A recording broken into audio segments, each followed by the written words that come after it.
What's going on, everybody? Welcome back to another round of the Quarantine Chronicles. We're going to jump back on that ergogenic aid bandwagon, and we're going to talk about more supplements today. The difference is we've been covering things like creatine, branched-chain amino acids, protein, things that you can supplement to increase your athletic performance. Now, what I'd like to cover is talking about things that you don't need to take. And this is all going to wrap in together when I was just talking about caffeine and your pre-workouts and how it can become an ergogenic aid.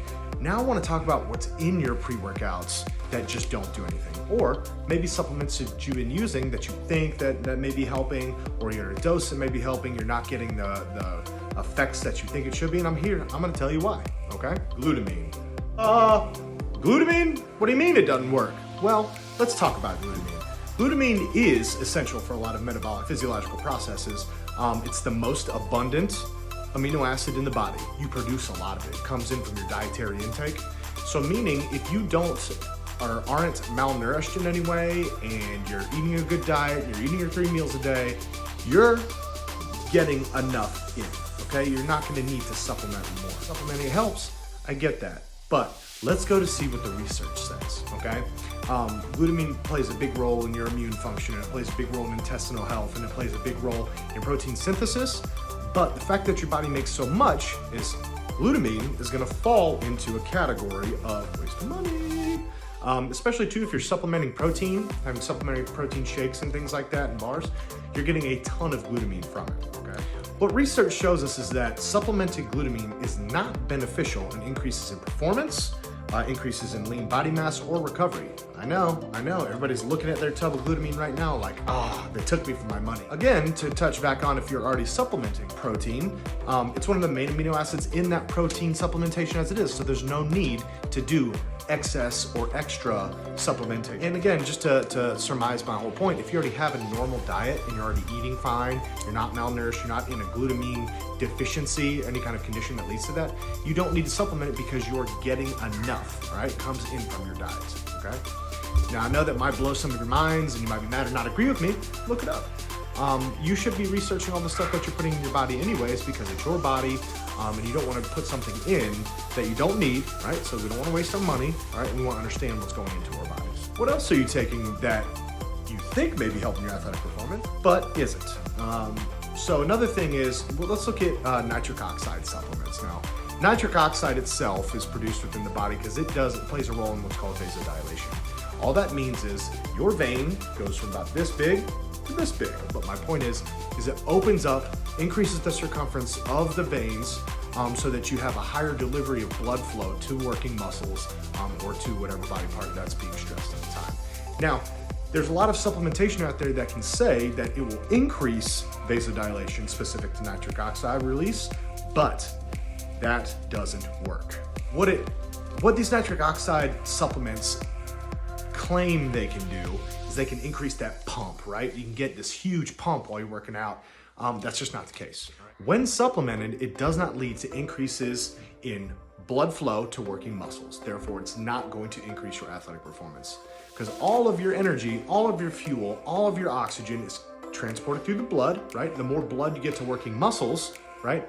The better performance that muscle doing whatever job it's currently doing at the time of need will be, okay? The pump is something that we all naturally get, and there are things that can lead to that. We're gonna cover that way down the line. But in this essence, taking nitric oxide supplements, remember nothing's regulated by the FDA, so again, they can put this much of something in there. Supplementing nitric oxide does not lead to increases in vasodilation. Therefore, by no increase in vasodilation, you're not getting increased blood flow to working muscles. Not getting increased blood flow to working muscles does not increase your performance. Save your money.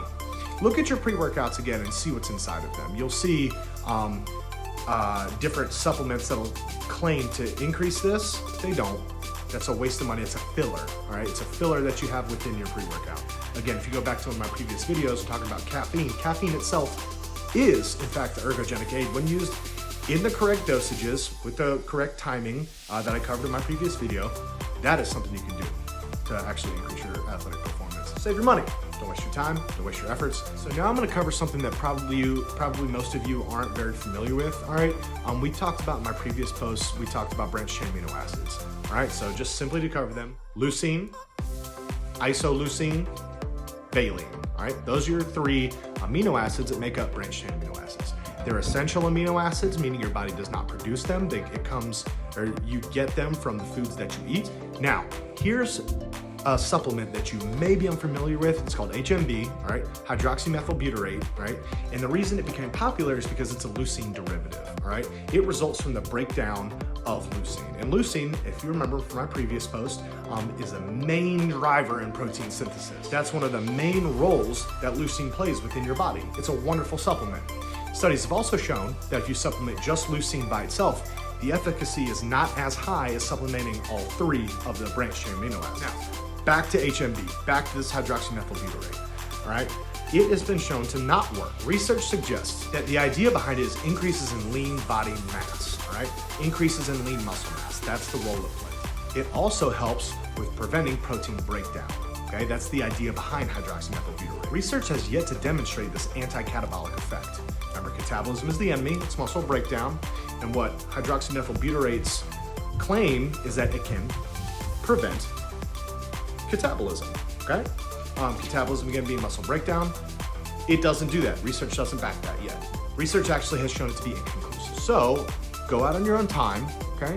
Learn what you're putting in your body, learn what works, learn what doesn't work, right? It's all about dosages because what's on the back of the package isn't accurate because it's not regulated by the FDA. It could be, all right?